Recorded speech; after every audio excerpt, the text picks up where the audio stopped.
It's the Human TV Africa here, and this is Kato Mukasa, your host for this program. I'm a lawyer by training and, of course, interested in issues, human rights, and issues humanism. This is Humans TV Africa. You are most welcome. I want to encourage you to please subscribe to our YouTube channel and our Facebook page, which is Humans TV Africa. But also write to us.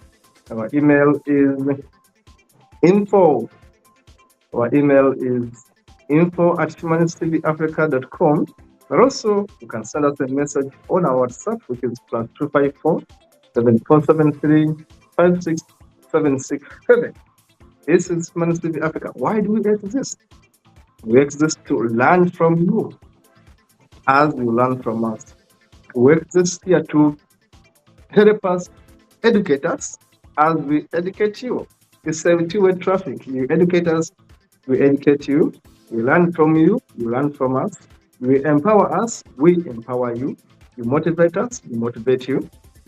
That is the symbiotic relationships we want to develop with our viewers, with our audience. We want to empower, inspire, motivate, educate, entertain here and there, but of course, inform our audience and be able to move hand in hand with our audience. Remember, we are a registered NGO.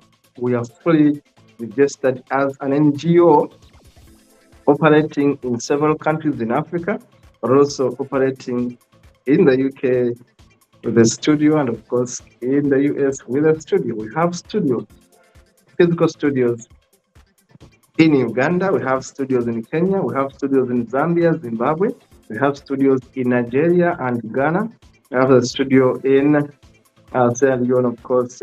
In a way, we are opening up more studios across the globe, and we are calling for volunteers to join us. Please write to us and say, I want to be part of Humans TV Africa. I want to be a journalist with you. I want to be a lawyer with you. I want to be an administrator with you. I want to be a human resource with you. Whatever profession you have, we are going to share your expertise with the world. We are going to give you platform free of charge. You don't pay us to feature on our TV.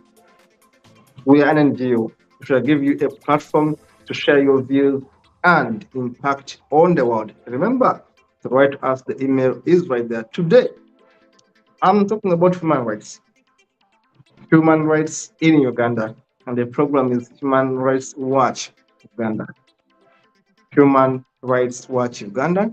And specifically today, I'm talking about the right to demonstrations, the right to civil disobedience. I told you, my name is Kato Mukasa.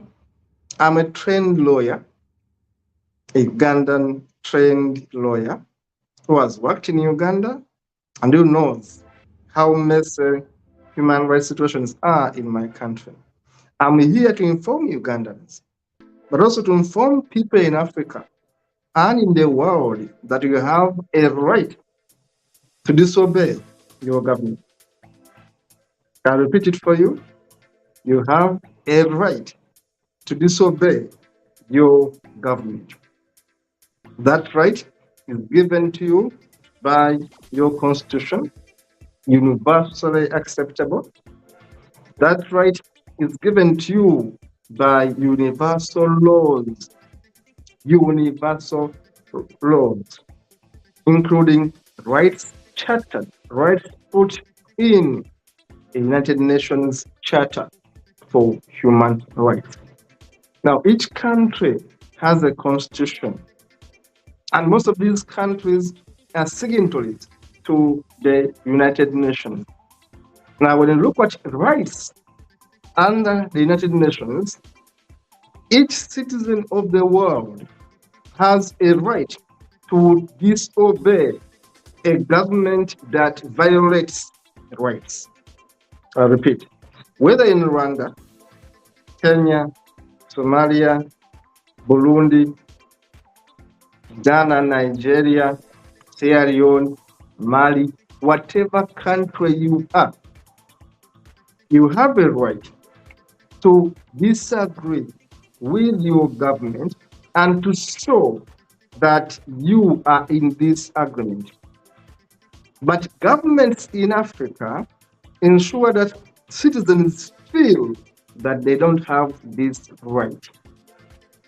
I'm here to tell you the good news that the universally acceptable laws in the world gives all of us a right to disagree with our politicians, a right to disagree with our government, and a right to express our views contrary to the ruling party's view, contrary to the president, contrary to the ministers, contrary to the members of parliament. We have a right to disagree with them, and we have the right to express our disagreement through civil disobedience. Through civil disobedience, which are legally enshrined in all your constitutions, whether in Botswana, whether in South Africa, whether in Djibouti, whether in Ethiopia. There are laws in your constitution, there are clauses in your constitution that allows you to demonstrate peacefully in whatever form you want, and you don't need clearance from your government. I must repeat this for the people in Uganda. To go on the streets and you demonstrate against the dictatorship in Uganda, you don't need permission of the NRM government. You don't need it under the sun, under the Constitution of Uganda. 1995 Constitution of Uganda, Chapter 4, Bill of Rights. Article 10, Article 11, Article 45, including the Human Rights Act of Uganda. Article 10, Article 11, Human Rights Act of Uganda gives you a right to wake up one day and say, I am demonstrating against the government of Uganda for number one, disappearing our people, number two, shooting our people dead, number three, imprisoning our people in jails, we don't know where they are, and failing to police them to courts of law. Number five, failing to maintain our road networks. Number six, rampant runaway corruption. You have the causes to demonstrate against the government of Uganda. You have the right to demonstrate against the government of Kenya. You have the right to demonstrate against the government of Nigeria. In whatever country you are, there are rights given to you, not by your president, not by your politician, by the virtue of you being alive. Some people say God-given rights. No, I don't believe in the God-given rights. I believe in human rights. Once you're a human being, there are rights that you are born with, including the right to express yourself, freedom of conscience, freedom of association, freedom of assembly are enshrined in the Constitution of Uganda, Bill of Rights, Chapter 4. Go read the Constitution of Uganda, 1995, as amended, Chapter 4, Bill of Rights. Read the entire Chapter 4, Bill of Rights. Read Article 45, first start. Then you are going to know your rights in the Constitution of Uganda, the rights that guarantees you that you can wake up and put up a banner and say, Museveni must go. And you give the reasons. You do that, you are going to arrest you maybe, yes. but that is your right. As a lawyer, I'm here to simply tell you the right to say enough is enough. We are tired of bad roads. We are tired of electricity going on and off and off and off endlessly. We are tired of a corrupt judiciary. Our judicial system is corrupt. Our judges are corrupt. Our police officers are corrupt. We are tired of corruption in Uganda, and you demonstrate. That right is in the 1995 Constitution of Uganda as amended in Chapter 4, which we call Bill of Rights. You have the right to say, I'm annoyed. You have the right to assemble without permission of the police. You have the right to express your concern without permission of the police. You don't need police permission to say, I am annoyed, to say, I don't have water, to say, there's no electricity, to say, there's too much corruption. You don't need police permission. You simply wake up, organize your friends, get banners, and demonstrate peacefully. Mark you, peacefully. But your message must go and let it be captured by the media. I've told you, the Constitution of Uganda, 1995, as amended, Chapter 4, which is called the Bill of Rights, gives you a right to freedom of expression, freedom of assembly, and freedom of association. They are all in the Constitution, Bill of Rights, Chapter 4. Now, the right to demonstrate is given to you by virtue of being a Ugandan, by virtue of being a citizen of the world. You wake up, organize, be civil, be peaceful, and demonstrate. I've told you, peaceful demonstrations all over the world are allowed. In the UK, where I am right now, people condemn the Prime Minister and go away. People post all manners of things. People actually go to the office of the Prime Minister with banners and complain civilly, and complain peacefully, and say enough is enough, this policy is wrong, this is not good. People demonstrate. Be it in the US, people go to Capitol Hill and demonstrate. Sometimes they become violent, yes, but they demonstrate. In Uganda, why is it so hard for Ugandans to demonstrate? Because the regime has put so much fear in your heads. You no longer think that we have a right to demonstrate. But yes, you have a right to demonstrate. Now, I've just told you, the Constitution of Uganda allows you to demonstrate, but demonstrate peacefully.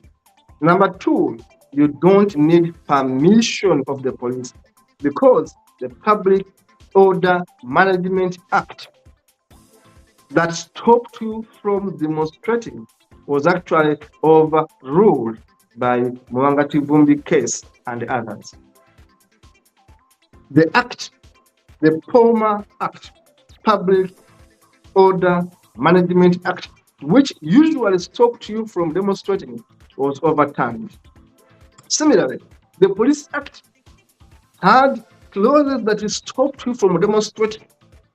Those clauses, those articles were challenged in the Constitutional Court and quashed.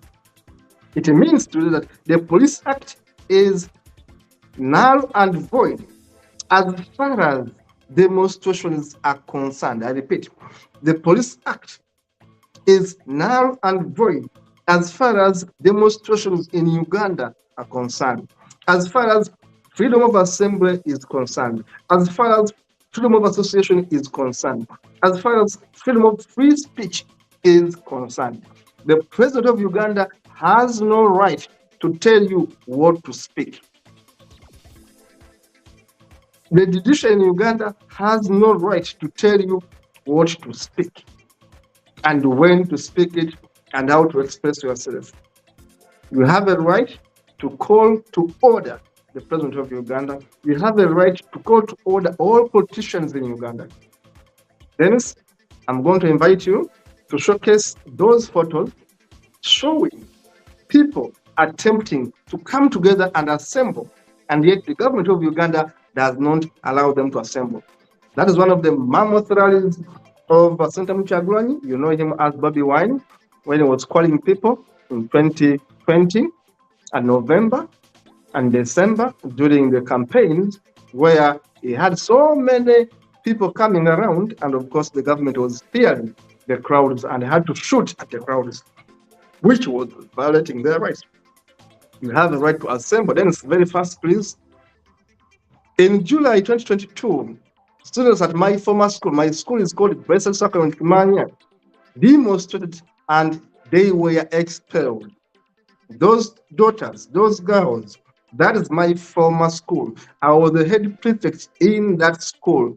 I say it here on camera. I was the head prefect in that school. It's a big school. It's a very powerful school.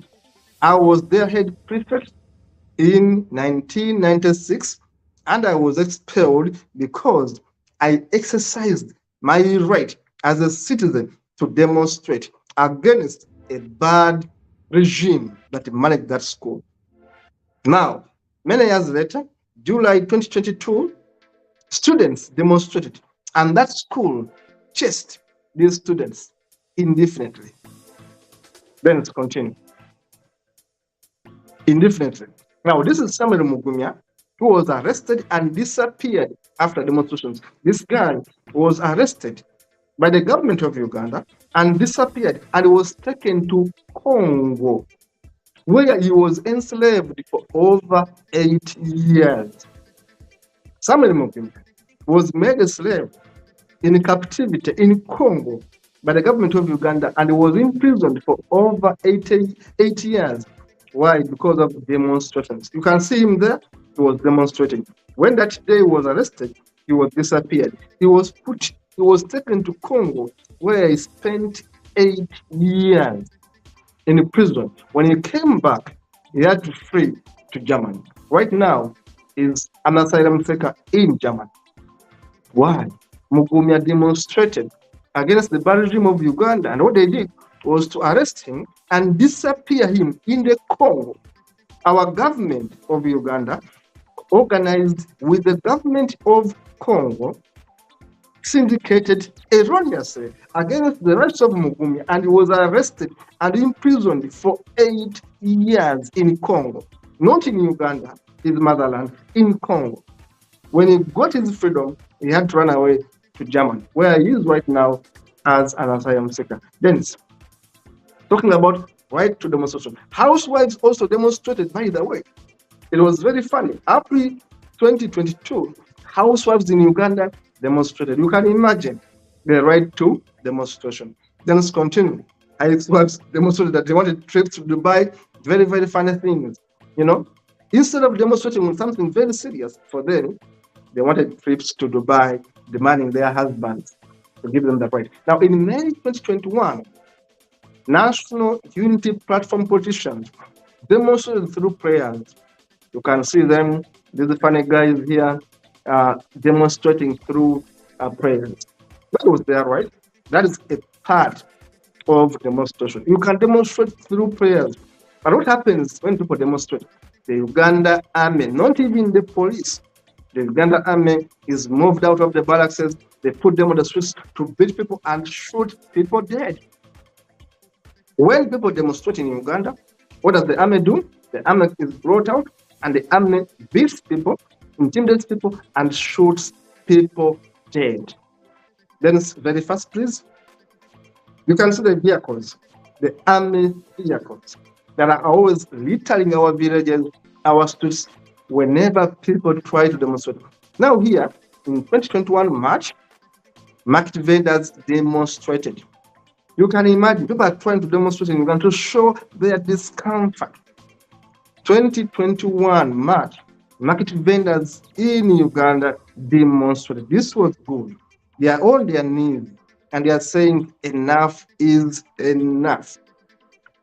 I'm showing you when people rise up and demonstrate. These are NUP supporters. In March 2021, NUP supporters, National Unity Platform demonstrations, were high in gear, and I really supported them to demonstrating. Here you see, when journalists were covering news, the army and the police roughed up journalists and beat them up. Journalists were not even spared during these demonstrations.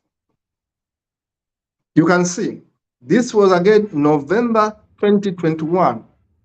The army was everywhere on the streets because people were demonstrating.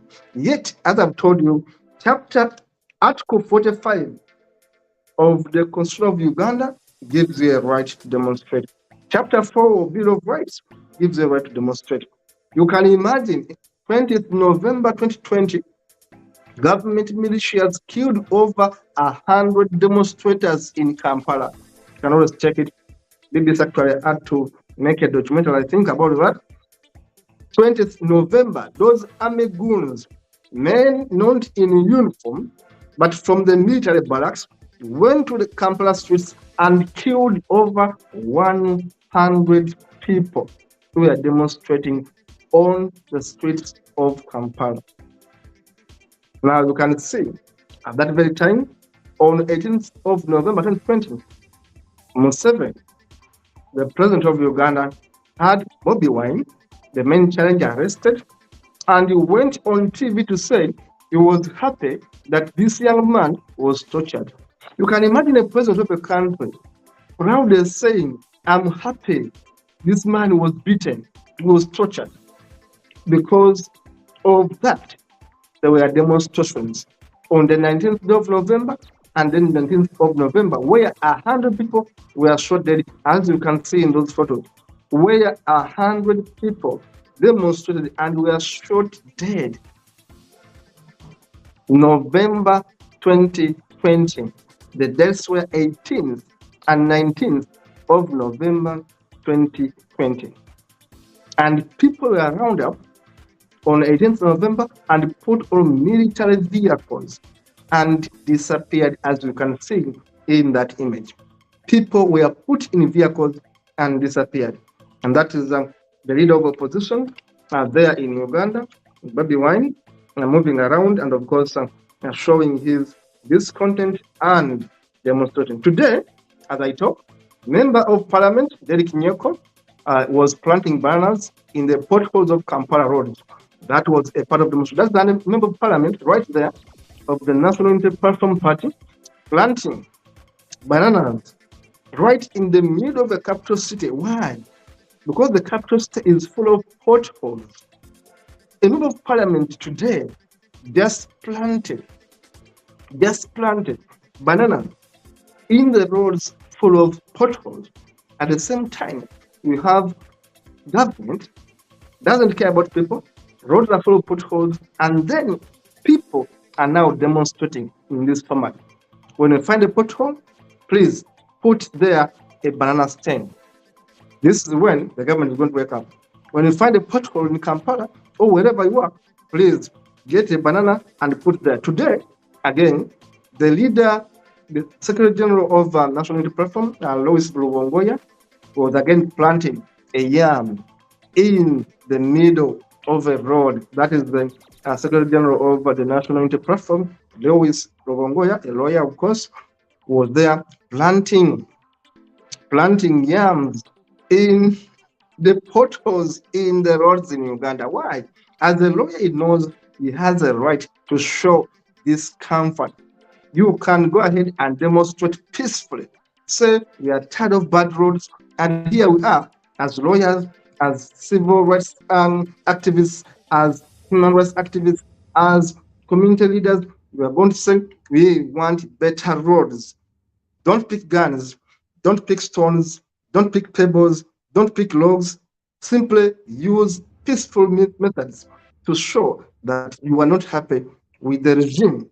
Today, the ruling party, the opposition party, its Secretary General, lawyer Lewis Rubongoya, demonstrated by planting yams in the several potholes in the city in Uganda. You can't imagine, viewers, how could a capital city have such poor roads when our ministers are given salaries which an MP in UK cannot earn. When our members of parliament are given salaries which a member of parliament in the United Kingdom does not earn. But a country as Uganda is affording to give its politicians so much money when roads are into such a state. That's why people today are demonstrating by planting bananas in the middle of the roads in the capital city of a country. Remember Article 45 of the Constitution. Remember the Human Rights Act, Article 11, Article 10, all of them gives you powers to demonstrate. It has been a very good show. Thank you so much for being part of it. We shall be back with more of this. Share, like, subscribe, keep it live here at Human TV Africa. See you in the next one.